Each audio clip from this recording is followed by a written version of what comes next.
I wanted to make my dad's life count, to know that he didn't die in vain. This is a picture of all 44 who were killed. See, my dad was killed on United Flight 629 that blew up within 11 minutes of takeoff from Stapleton Airport over beet fields in Weld County. And the tail was over here in one corner of the field, and the nose was like 1.5 miles apart in the other, and there were victims all over, debris all over. The engines of the plane, the impact was so strong, the engines formed a crater about 16 feet deep, and someone somewhere found my dad, because my dad was a passenger on that flight. He was 31 years old. Left my mother, who was pregnant with me, so I wasn't born yet, and with my younger sister at 15 months old. But someone found him, covered him, and then stayed by him to make sure that looters, because looters were coming on board to loot the bodies, and it was just a huge mayhem that went on in that field that night and for the days that followed. And debris, I understand, flew like 6 miles, beyond 6 miles. The mail was strewn all over the place. It was such a major catastrophe. And as I wrote that chapter in my book, I knew I wanted to come to thank all those communities. There's no memorial, no plaque, no roadside marker, no nothing. I assumed my dad was one of the early ones to be identified because he was a veteran in World War II, and they already had his fingerprints. I began really wanting to come out and to visit those beet fields.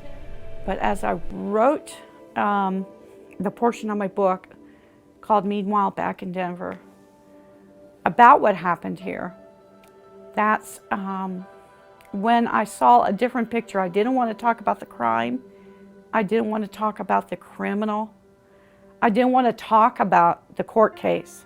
All the time when there's a national tragedy like this, the focus is always on the criminal, always on the crime, and nothing on the families that are left to pick up with the pieces. And I saw the American spirit like I've never seen before. I realized that it took massive human resource, massive team of people living in the surrounding communities who heard the explosion. Their houses shook. You know, they saw the ball of fire up in the sky. And many of them, like Conrad Hopp, he and his wife were first on the field to discover such mayhem. And they began covering up the bodies as they found them.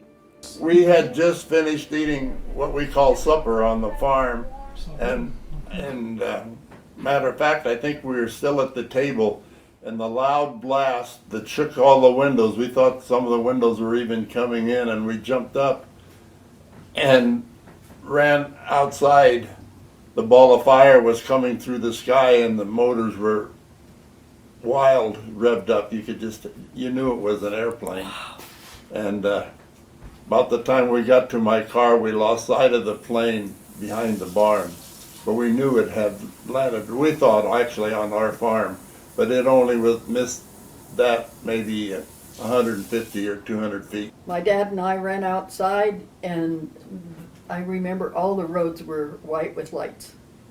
Everybody was already out in the car going to see. And it was just Wow. right out here is where it blew up. Wow. Just right out here. When we got out of the, on the road, there was already debris on the road, Just down here at the just corner. down here. It seemed like silverware, trays, and just debris. And this was a 160-acre farm where the bodies were on, and to cross those ditches, a 2-ton truck would do it, but a car or a small vehicle would get stuck. This was where I lived. So we drove the truck around each body so that it could be found easily. So we drove around all that area, and That's what we did. so that we could drive around and then signal once we went around so someone could say by the body, and then we would look for another one. And I think that was about 4 o'clock in the morning when I finally took her back here, because she lived right here next door where we're at now, because she had to go to school. But I don't think that I probably went to bed for 2 days, because we were busy even the next day still looking for bodies. We didn't find them all that night. Wow. And finding a body was really fairly simple, but later on to try to pick that body up and put it in a body bag is that was the tough part. So while back here, Conrad and Martha and all the others were so busy working with the bodies, my mother is in shock. She went to bed. She took my dad to the airport in Philadelphia that morning, that day, and waved goodbye to him at the airport. And she said that she was very uneasy with him going on this trip. Something was gnawing in her spirit. But she went on home. She's tired, pregnant with me, and goes to bed early. So she didn't listen to the nightly news like she normally would have. She went on to bed. And it wasn't until 11 o'clock p.m. Eastern Standard Time, 9 p.m. here, 2 hours after the plane explosion, that she hears pebbles thrown at her bedroom window. And she looked out the window going, what in the world's going on? And down stood her OBGYN, her pastor, and my dad's best friend. Those three men knew each other, heard the news, contacted each other, and came to tell my mother the news. And at the time that she let them in the door, the front door, ran downstairs to go, what in the world's going on? She hears her phone ring, and it's her sister in Tennessee, because now the nation knew what had happened. And her sister heard the news. And then she told me, she says, Marion, I just ran upstairs, it was a two-story home, ran upstairs, picked up your sister, she's 15 months old, and I screamed, gut-level screams over and over and over again. That's what happened that night. These here, my mom brings these out, and they still have the FBI tags on them. My dad's cufflinks. I just felt I had a bit of my dad with me. Huge thing, I just cherish these, his watch he wore. And I'm thanking God that he was not looted, that we actually have these. I wasn't born yet. I was 6 months.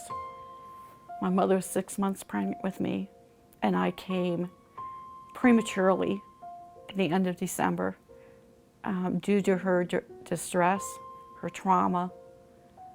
I had a great sense of loss of something I never had, which even made the loss even greater. The what-ifs, the could-haves, the should-haves. I didn't hear his voice, I didn't feel his touch. I didn't know him, and I wanted to be held by Dad, and I couldn't be. So it was a deeper, strangely, a deeper kind of loss at what I lacked in life growing up, was knowing him and having him around. And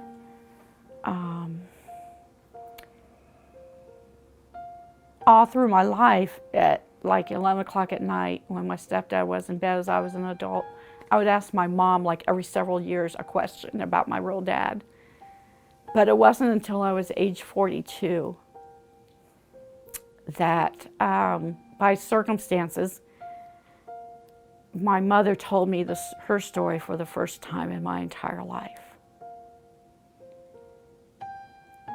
And when she told me that and shared her story, what happened that night, November 1st, 1955, it really accelerated the healing.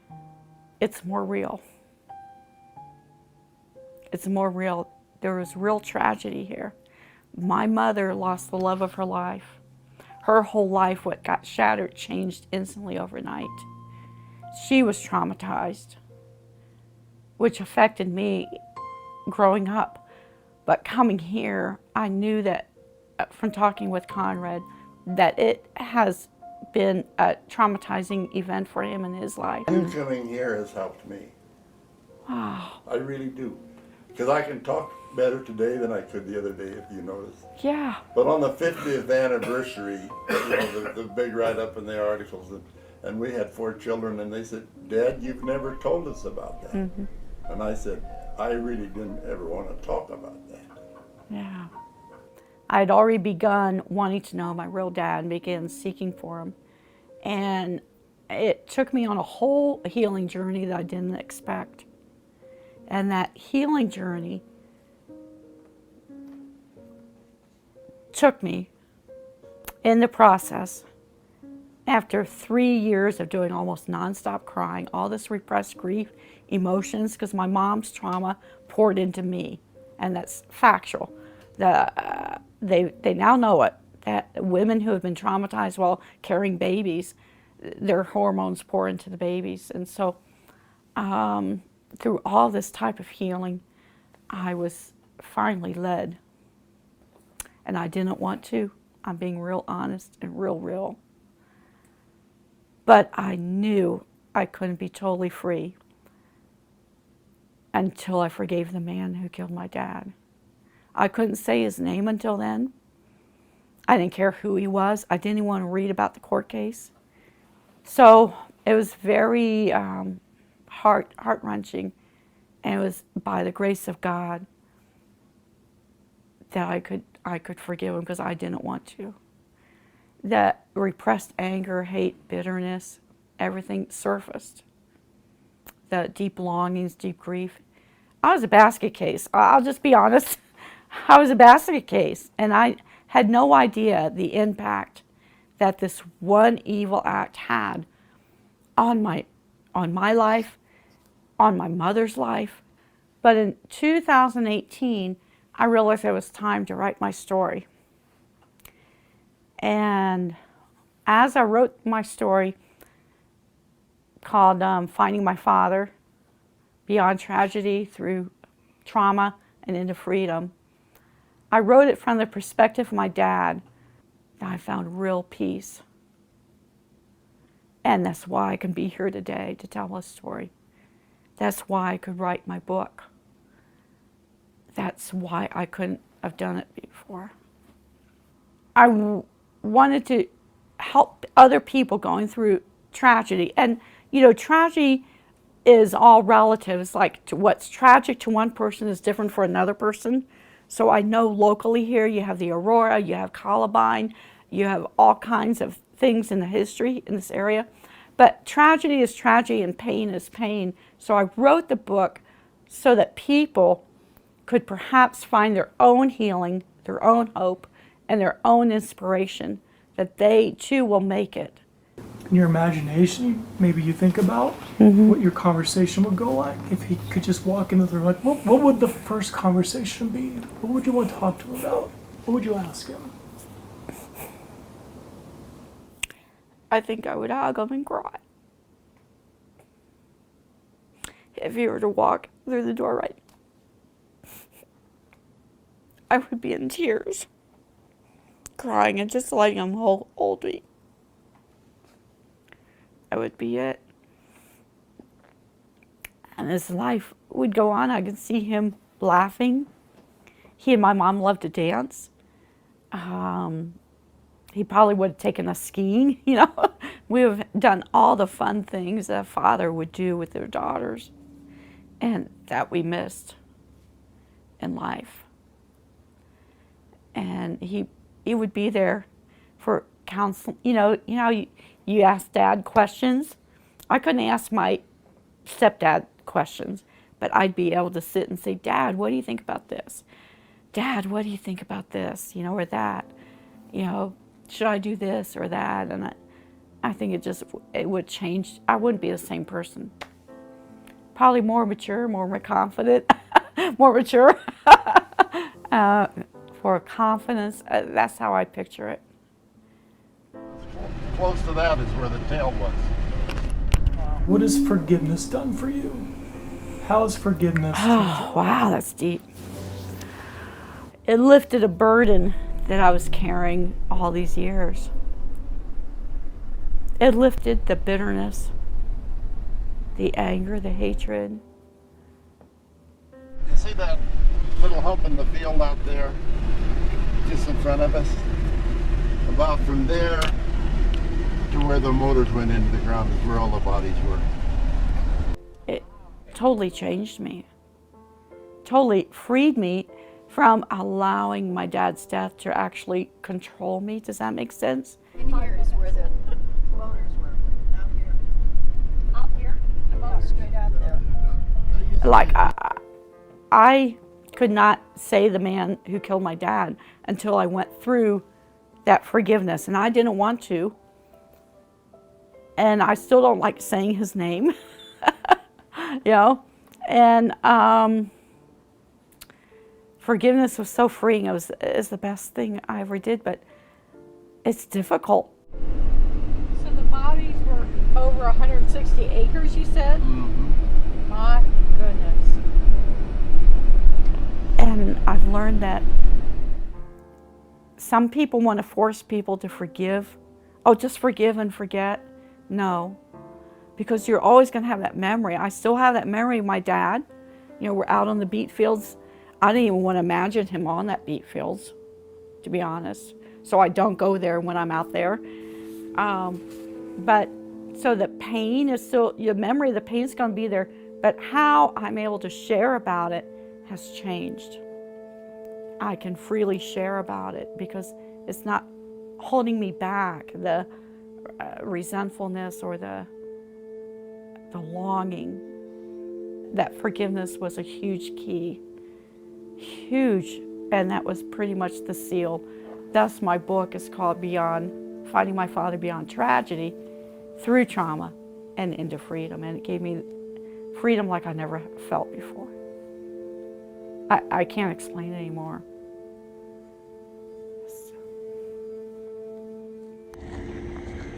I'm just now thinking that Dad, I'll be back.